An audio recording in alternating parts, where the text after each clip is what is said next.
Hey, what's up, everybody? We're back in this series going through the Bible passages that are scheduled by the Common Lectionary through the season of Advent leading to Christmas, and we're giving a radical reading on these Bible passages that you may not be used to. And this is really fun. We're having a lot of fun. We've been doing this every Sunday on this channel, but also every single day just for the patrons as a special gift to my patrons. So if you want to see a whole lot more of me doing this, go check out my Patreon, patreon.com/Damon Garcia. We have a lot of fun over there too. Okay, now let's have our fun today. Last week we actually talked about John the Baptist a lot.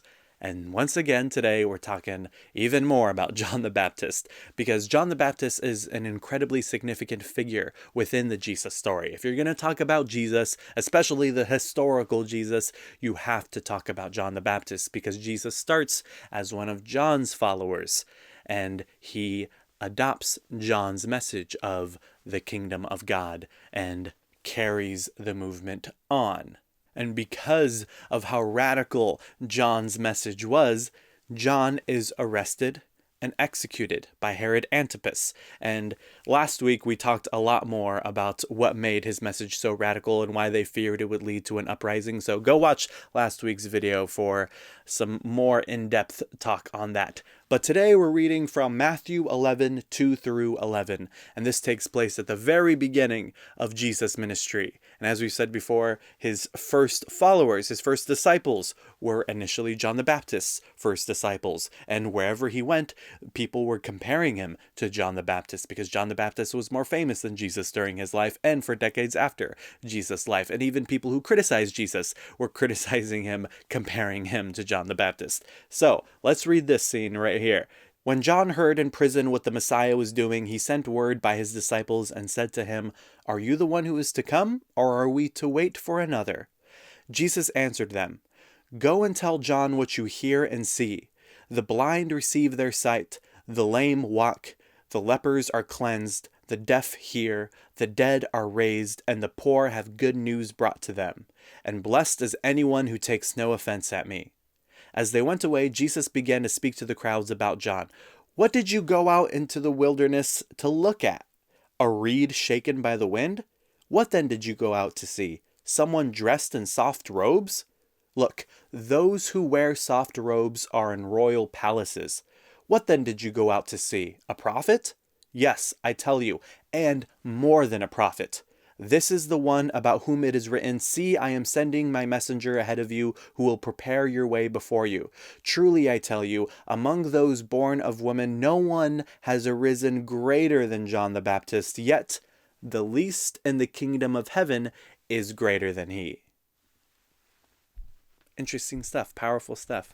So I don't know if you caught it, but Jesus is doing something very profound here, comparing two people, the prophet in the wilderness and the royal in the palace. John the Baptist is arrested and executed by Herod Antipas because he felt his movement would lead to an uprising, and this causes a lot of demotivation, discouragement among his followers who were inspired and empowered by his message. I imagine Jesus sensed this declining motivation among the people who were discouraged after John's arrest, and that's why he goes into this passionate speech when he says, "What did you go out into the wilderness to look at?" It's like he has to remind them of the radical nature of this movement that started in the wilderness. What did you go out into the wilderness to look at? A reed shaken by the wind? A reed shaken by the wind is a metaphor for someone who does not take a stand because they bend to the prevailing wind, easily swayed because of a lack of integrity. Did you go out and see that? No. Then he says, "What then did you go out to see? Someone dressed in soft robes? Look, those who wear soft robes are in royal palaces." Jesus sees that people are demotivated because they saw the one in the wilderness arrested by the one in the royal palace, Herod Antipas. It took away some passion they had for this movement and perhaps caused them to just sink back into a sort of defeatist attitude, thinking there's no one more powerful than Herod Antipas. Things will always be how they've always been. But he reminds them, we're not looking for a royal or a ruler. We don't play that game. He says, "What did you go out into the wilderness to look at? A reed shaken by the wind? What then did you go out to see? Someone dressed in soft robes? Look, those who wear soft robes are in royal palaces. What then did you go out to see? A prophet? Yes, I tell you, and more than a prophet. This is the one about whom it is written, 'See, I am sending my messenger ahead of you, who will prepare your way before you.' Truly I tell you, among those born of woman, no one has arisen greater than John the Baptist. Yet the least in the kingdom of heaven is greater than he." And with John the Baptist in prison, even his direct followers are worried that this might mean the end of the movement. That is why they go to Jesus and ask him, "Are you the one who is to come, or are we to wait for another?" And Jesus doesn't say, "Yes, I'm the one." Jesus always tries to get people to stop propping him up as the singular figure that's going to change everything, and always tries to call attention back to the movement, to the growing disciples. That's why he gathers disciples, not so he can gather an army by his side to lead a violent revolt against Rome, like several other messianic figures did. No, he wants to gather disciples to teach them how to live differently. Like I've said before, Jesus isn't interested in meeting people's expectations of him to just replace Caesar on the throne. Instead, Jesus wants to teach people how to live in radical communities of justice and peace, taking care of one another in a way that they don't need rulers over them anymore.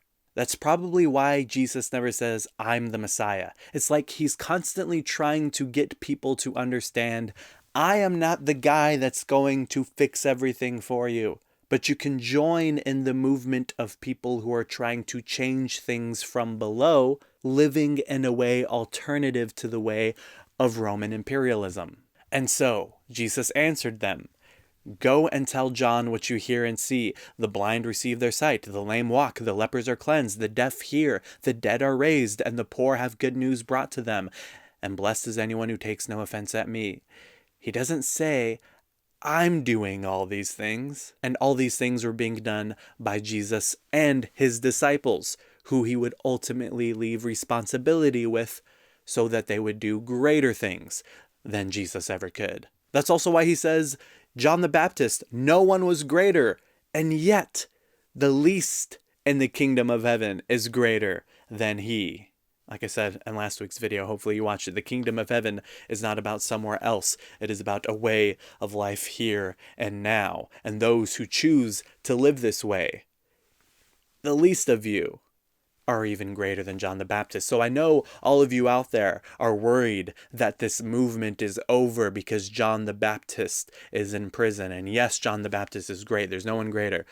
But this isn't about him. This is about all of us. This is about all of you. And even the least of you in this movement are actually greater than John the Baptist, who you think his arrest and his execution would kill this movement. Nope. So Herod Antipas arrests and executes John the Baptist, but the movement continued. Then they arrested and executed Jesus, but the movement continued. Then they arrested all of the original apostles that Jesus ordained, but the movement continued.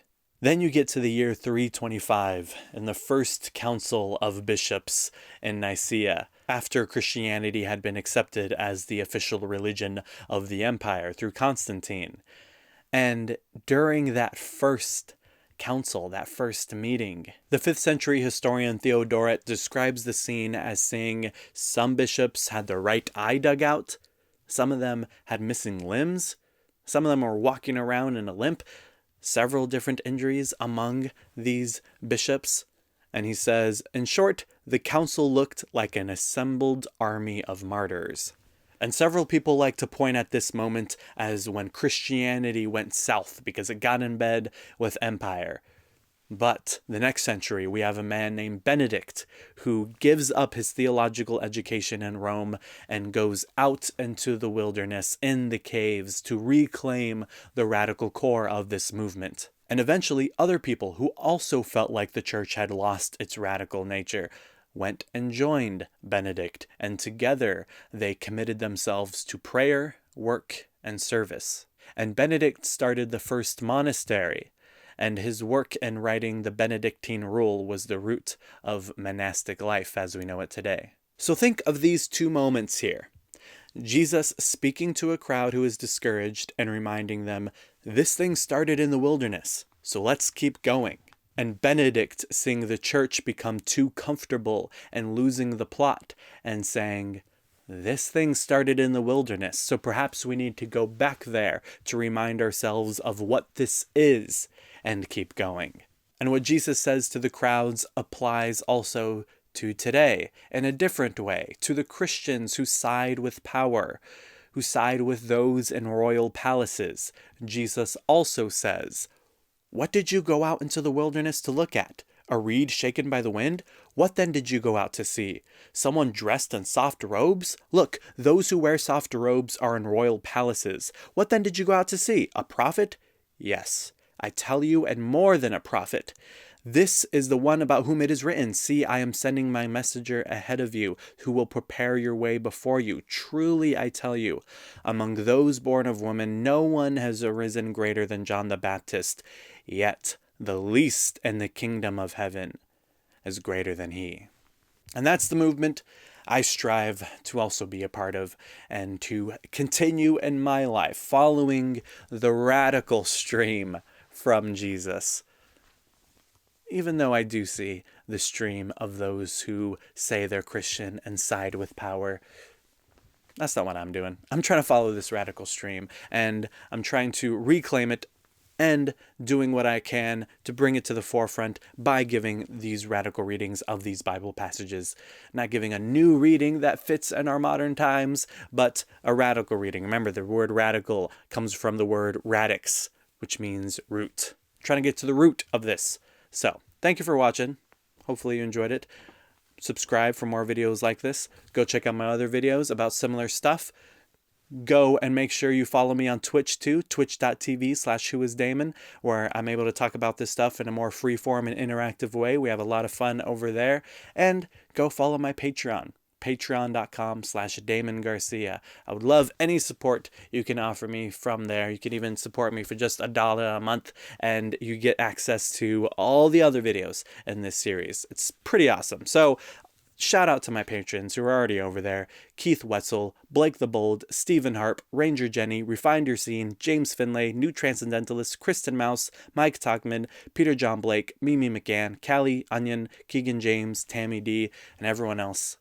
I appreciate you all so much. Thank you for the support. Thank you for watching this video. Merry Christmas. I'll see you in the next one. Bye-bye.